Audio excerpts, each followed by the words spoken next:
তো হ্যালো বন্ধুরা, সবাই কেমন আছো? Welcome back to my channel. সবাইকে কাঁচা লঙ্কা চ্যানেলে আবার স্বাগতম। তো এখন বাজে মোটামুটি 4টা 16। এই যে দেখতে পাচ্ছ তোমরা। তো আমি এখন বেরিয়ে পড়েছি এনজিপির উদ্দেশ্যে। তো এত সকাল সকাল বেরোনোর কারণ হলো আমাকে অন্ধ্রপ্রদেশ আবার ফেরত যেতে হবে। 2 মাসের উপরে অনেকটা হয়ে গেছে ছুটিটা নেওয়া। তো এখন কোনো কিছু করার নেই, যাওয়ার তো একদম ইচ্ছা নাই, কিন্তু কি করব, যেতে তো হবেই। তো তোমরা দেখতে থাকো। হুম। আমি প্রথমবার ট্রেনে যাচ্ছি। এতটা দূরের জার্নি আমি এর আগে ট্রেনে এত দূরের লং জার্নি করিনি। তো দেখি কেমন লাগে, কেমন এক্সপিরিয়েন্স থাকে। তো চলো, এই রাস্তা দিয়ে দেখতে দেখতে পৌঁছে যাই এনজিপি।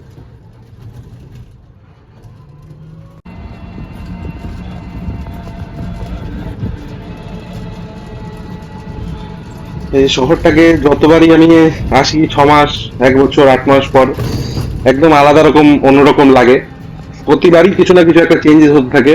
আমাদের শিলিগুড়ি শহরটা এত তাড়াতাড়ি গ্রো করছে এখন, মানে বলার বাইরে। প্রচুর পরিমাণে ক্রাউড হয়ে গেছে শিলিগুড়ি শহর। হুম। তা আমার নিজের শহর শিলিগুড়ি অত্যন্ত প্রিয়, খুবই ভালো লাগে। যেখানেই থাকি না কেন, তাও বাড়িতে আসার জন্য মনটা ছুটে যায়। তো এখন যাচ্ছি যেহেতু অনেকটা খারাপ লাগছে। এত ভোর রাতেও দেখো শহরটাকে কি সুন্দর, শান্ত, নিরিবিলি। তো তোমরা যারা যারা শিলিগুড়ি থেকে ভিডিওটা দেখো, অবশ্যই লাইক করো, কমেন্ট করে জানিও। আর যারা শিলিগুড়ির বাইরে, নর্থ বেঙ্গলের বাইরে, সাউথ বেঙ্গল কিংবা কলকাতা থেকে দেখছে, তারাও অবশ্যই জানিও তোমাদের কেমন লাগে শিলিগুড়ি শহরটা। আমার মনে হয় পশ্চিমবঙ্গের দ্বিতীয় সব থেকে বড় শহর শিলিগুড়ি। এখন যে পরিমাণে এখানে ক্রাউড বাড়ছে, আর কয়দিন পরে হয়তো মানে কলকাতাকে টক্কর দেবে। তো এটা আমার মতামত। হ্যাঁ। তো এভাবে কথা বলতে বলতে পৌঁছে যাব এনজিপি। তারপর সেখান থেকে ট্রেন, সেখান থেকে হাওড়া থেকে অন্ধ্রপ্রদেশ।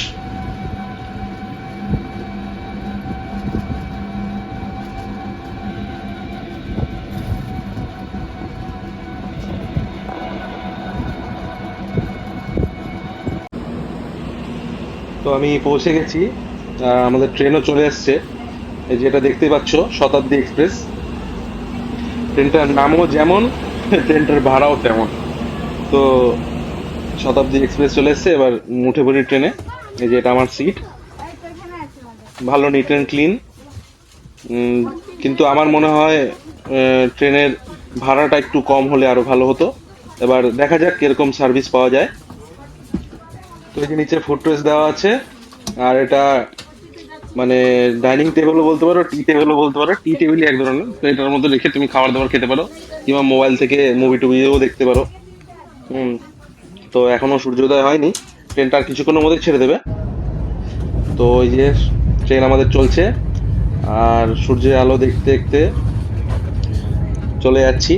আকাশটা খুব সুন্দর লাগছে। দেখ, দৃশ্যটা তোমরা দেখো কেমন লাগছে তোমাদেরকে।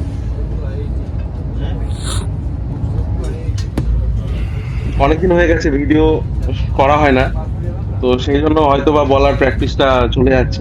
কোনো জিনিসেরই প্র্যাকটিস না থাকলে সেটা লুপ্ত হয়ে যায়, এক কথায়। তো চলো, এতটা দূর ডিস্টেন্স ট্রেন জার্নি আমারও এবার প্রথম। তো দেখি কেমন হয় যাতায়াত।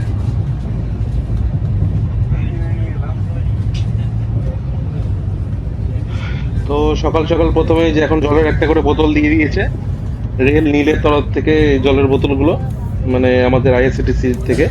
এগুলো সব ইনক্লুডেড টিকিটের সাথে, যদি আপনি খাবার নিতে চান। আর তার সাথে একটা আনন্দবাজার পত্রিকা।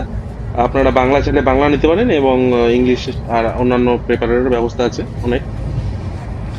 তো দেখো, সানরাইজটা দেখো কি সুন্দর লাগছে দেখতে, অসাধারণ। আমার মনে হয় একটু পরে ওরা ব্রেকফাস্টও নিয়ে আসবে। দেখি, যেটাই দিয়ে যাবে পরপর আমি তোমাদেরকে দেখাচ্ছি কি কি আসছে। তো এই যে এখন চলে আসছে এটা, বিস্কিট আর টি। তো এই যে এটার মধ্যে চায়ের সব সামগ্রীগুলো দেওয়া আছে। আর এবার মনে হয় একটা গরম দুধের কাপ দিয়ে যাবে। যা, এই যে চলে এসছে। ও, এটা শুধুমাত্র গরম জল আছে, আর এর ভিতরে হয়তো মিল্ক পাউডার আছে, সেটা মিলিয়ে এই যে চা।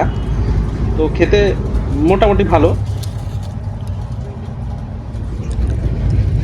এই দেখো সুন্দর, কি সুন্দর লাগছে। কাঁচটা যদি না থাকতো আরো সুন্দর ভিউটা পাওয়া যেত।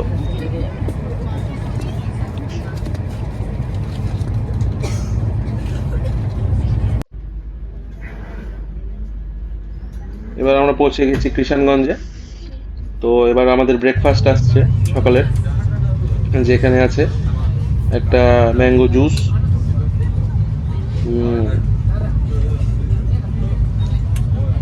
তারপরে আবার চা আছে, ওখানে মনে হয় ব্রেড আছে, এটা বাটার, আর এখানে কোনো কাটলেট বা কিছু একটা হতে পারে। দেখি খুলে কি আছে ওর মধ্যে।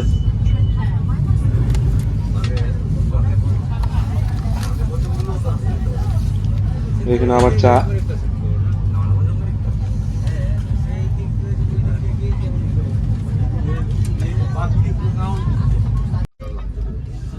এই যে এর মধ্যে অমলেট আছে, আর বিনস আর গাজর, হ্যাঁ মানে ভেজিটেবলস আছে সব, এটা বয়েলড করা। খেতে ভালো ছিল, ভালো লাগলো খেতে। তো এরকম কন্টিনিউয়াসলি কিছুক্ষণ পর পরই ওরা কিছু না কিছু আনছে খাওয়ানোর জন্য। পুরো জার্নিটাই আমাদের মানে খাওয়া দাওয়ার মধ্যে দিয়ে থাকবে। আর অনেক কম সময়ে এই ট্রেনটাতে কলকাতা পৌঁছে যাওয়া যায় সে এনজিপি থেকে। তা আমি সবগুলো স্টেশন কভার করিনি, নাহলে ভিডিওটা অনেক লম্বা হয়ে যাবে। হুম। তো যেখানে যেখানে পারা যাচ্ছে সেখানে সেখানে কভার করা আছে। এই যে আমাদের ট্রেনও চলছে, তার সঙ্গে সঙ্গে গাড়িও চলছে।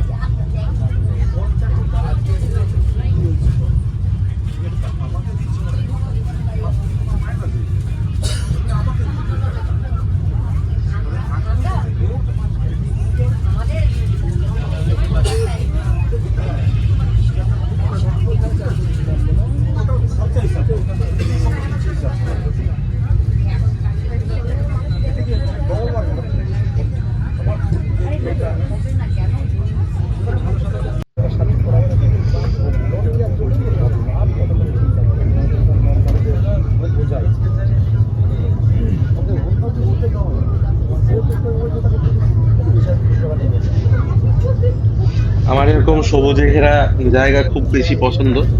আমি যখন মামার বাড়িতে যাই, আমরা বাড়ির সবাই মিলে, মানে আমার সেখান থেকে আর আসতে ইচ্ছা করে না, এত ভাল লাগে। এই মানে গ্রাম্য পরিবেশটা খুব সুন্দর, ভালো লাগে। একটা মাটির একটা আলাদাই একটা গন্ধ থাকে সেই সময়।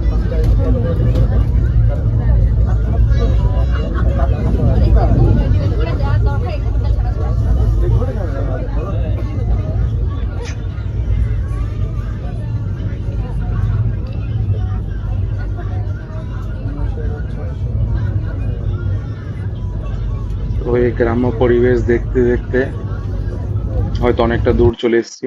নেক্সট স্টেশন মনে হয় বর্ধমান। তো এলে পরে আমি দেখাচ্ছি, সেখানে হয়তো ট্রেনটা এবার একটু হল্ট দেবে। তো চলো দেখা যাক। আর খুব সুন্দর লাগছে আমাকে, বাইরে অবশ্য প্রচন্ড গরম, ভেতরে তো ঠান্ডা। এই যে আমরা আবার একটা স্টেশনে পৌঁছে গেছি, এখন সম্ভবত বর্ধমান স্টেশন।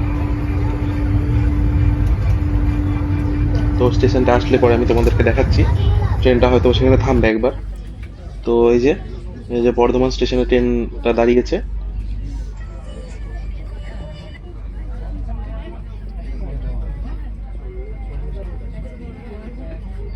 বর্ধমান জাংশন। তো আবার আমাদের এবার খাবার চলে এসছে, এটা লাঞ্চ সম্ভবত। এখানে অনেক কিছু দেওয়া আছে, তার সঙ্গে দই দই, হ্যাঁ। তো এখানে রয়েছে মাংস, ডাল, পরোটা, রাইস আর মিক্সড ভেজ। তো খাওয়া দাওয়া শেষে আবার একটা সুন্দর ভ্যানিলা আইসক্রিমও দিয়ে গেল। তো মাদার ডেয়ারির ভ্যানিলা আইসক্রিম। আইসক্রিমটা খেতে অবশ্য ভালো ছিল। তো সমস্যা হচ্ছে এক হাত দিয়ে ধরে সম্পূর্ণ ভিডিওটা করা আমার পক্ষে সম্ভব হচ্ছে না, তো অল্প অল্প করে দেখাচ্ছি। আবার জার্নি স্টার্ট হয়ে গেল। তো কিছুক্ষণ পরে হয়তো কলকাতা পৌঁছে যাব। বেশি সময় নেই, তো বেশি সময় মনে হচ্ছে লাগবে না। তো টুকুর টুকুর করে হেলতে দুলতে আমাদের গাড়ি চলছে কলকাতার পথে। আর বেশি খারাপ লাগছে একা একা জার্নিটা করতে, সঙ্গে ফ্যামিলি থাকলে আরো ভালো হইতো। তো এটা লোকাল দেখে তো মনে হচ্ছে যে হয়তো বা পৌঁছে গেছি কলকাতার স্টেশনে, আমার ফার্স্ট টাইম। এর আগে কখনো আমি কলকাতা বাই ট্রেন আসিনি। এসেছিলাম অনেক বছর আগে, 2012 সালেতে অনেকবার। আর ম্যাক্সিমাম প্লেনেই যাতায়াত করা। তো ট্রেনের জার্নিটা একটা আলাদাই রকম, যদি সঙ্গে ফ্যামিলি থাকে তাহলে আরো বেশি ভালো লাগে। তো এই যে কলকাতা আমরা পৌঁছে গেছি, এবার স্টেশনটা হয়তো আমি সম্পূর্ণ দেখাতে পারবো না। তো আমি একবারে ডাইরেক্ট হোটেলে গিয়েই, তো স্টেশনে যে দেখো হাওড়া ব্রিজটা, এই ব্রিজটা রাত্রে আরো বেশি সুন্দর লাগে দেখতে। কিন্তু আমি আমার অনেক বন্ধু বান্ধবদের মুখে শুনেছি যে কলকাতাটা এখন হাওড়া, যে চত্বরটা হাওড়া কিংবা শিয়ালদা, সেটা এখন আগের মতন পরিষ্কার নেই। আর প্রচুর এখন হয়তো বা ক্রাউড, বাইরের লোকেদের জন্য আবর্জনায় ভরে গেছে। তো সেগুলো হয়তো কলকাতা সরকারের বা যারা লোকাল আছে তাদের এটা দায়িত্ব নিয়ে করাটা উচিত, আমার যেটা মনে হয়। কেননা এটা আমাদের পশ্চিমবঙ্গের রাজধানী। তো সব থেকে জনবহুল স্টেশন এবার পৌঁছে গেছি। ট্রেন থেকে নামি, চলো হোটেলে গিয়ে দেখা হচ্ছে। হ্যালো বন্ধুরা, কেমন আছো? আমি কলকাতা পৌঁছে গেছি হাওড়া স্টেশনে। তো এখানে নিয়ার বাই আইআরসিটিসির যে যাত্রী সেবা কেন্দ্র আছে, সেখান থেকে একটা রুম নিলাম। তো আমি রুমটা তোমাদের দেখাচ্ছি কেমন। দেখ, এই যে রুমের এন্ট্রেন্স, দরজা, এখানে কি রাখার রুম নাম্বার 112 আমার। এখান থেকে ঢুকতে এখানে শু রাখার জায়গা রয়েছে। এই যে রুম, একটা ডাবল বেডরুম, একটা ওয়ার্ড্রোব আছে, একটা টিভি দিয়েছে, আর এই যে এসি ফ্যানও রয়েছে। আর এখানে একটা সুন্দর ব্যালকনি মতন আছে, ছোটো মতো। এখান থেকে বাইরের দৃশ্যটা দেখা যায়।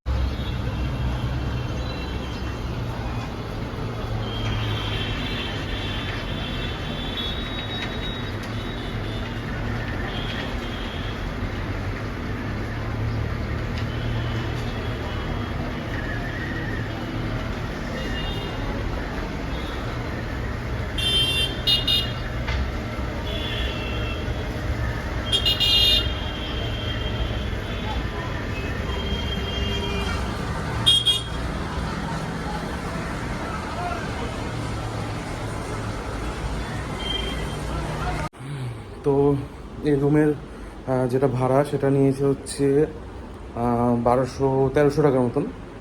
তো জিএসটি টিএসটি নিয়ে। তো যাদের ওয়েটিং আছে অনেকক্ষণ, 8-9 ঘন্টা কিংবা 10 ঘন্টার ওয়েটিং আছে, যারা অন্য ট্রেন ধরে চেন্নাই কিংবা অন্যান্য জায়গায় যেতে যাও, তো তারা এখান থেকে এই জায়গাটা রুম নিতে পারো। আরেকটা রুম আছে এখানকে এদের প্ল্যাটফর্ম নাম্বার 2 এর পাশে, ওটা আগের থেকে বুক করতে হয়। কিন্তু আমি অনেক চেষ্টা করেছি আজকে হাওড়া স্টেশনের যেটা প্ল্যাটফর্ম থেকে বুকিংয়ের জন্য, আমি করতে পারিনি। হয়তো ওটা লাউঞ্জটা ফুল হয়ে গেছে, সেই কারণে সেখান থেকে রুম পাওয়া যায়নি। সেখানে এসি রুম 300 টাকার থেকে স্টার্টিং। 300 টাকায় রুম পেয়ে যাবে আরামসে, 300-350 টাকা, ম্যাক্সিমাম 400 টাকা। তার উপরে আছে 1000 টাকা সুইট হ্যান ত্যান। তো ওটা পাইনি, ওখানে অনেকবার ট্রাই করেছি, ওখানে গিয়েও কথা বলেছি। ওখানে অফলাইন বুকিং ওরা নেন না, যেটাই অনলাইন বুকিং হবে সেটাই নেবে। তো তার জন্য এখানে এসে রুমটা নিলাম। কেন আমার রাত্রে 11:30, 11:55, মানে ওই 12টার সময় রাত্রে ট্রেন আছে। তো ততক্ষণ কোথায় থাকবো, এখন 7-8 ঘন্টা, সেই জন্য রুমটা নিতে লাগলো। রুমটা অনুযায়ী রুমের ভাড়াটা একটু বেশি আছে, কিন্তু কিছু করার নেই, থাকতে হবে সেই কারণে। নাহলে এখানে কলকাতা মতন শহরে কোথায় এখন তো ওদের কী করবো এই দিক থেকে ওদের জিনিস নিয়ে। তো না হলে আশেপাশে অনেক হোটেল রয়েছে, সেখানেও দেখতে পারো। তো এখানে কোনো ঝামেলা নেই, এখান থেকে নিচে নামলেই প্ল্যাটফর্ম নাম্বার 17 চালু হয়ে যায়। আর আমার 17 নাম্বার প্ল্যাটফর্মেই আমার রাত্রের ট্রেনটা আছে, তো এখান থেকে চেন্নাই যাওয়ার জন্য। তো এই ভিডিওটা আমি এখানেই শেষ করছি। এই ভিডিওটা আপলোড হয়ে যাবে আজকেই। আর যে কলকাতা থেকে যে চেন্নাইয়ের জার্নিটা, সেটার একটা আলাদা পার্ট বানাবো। এটা পার্ট 1। এটা হচ্ছে শিলিগুড়ি টু হাওড়া, শতাব্দী এক্সপ্রেসে এসেছিলাম। তো চলো দেখা হচ্ছে রাত্রে, আর এখানে কী খাওয়া দাওয়া করা হয় না হয় সব কিছু আমি দেখাবো। চলো রাত্রে দেখা হচ্ছে, টাটা।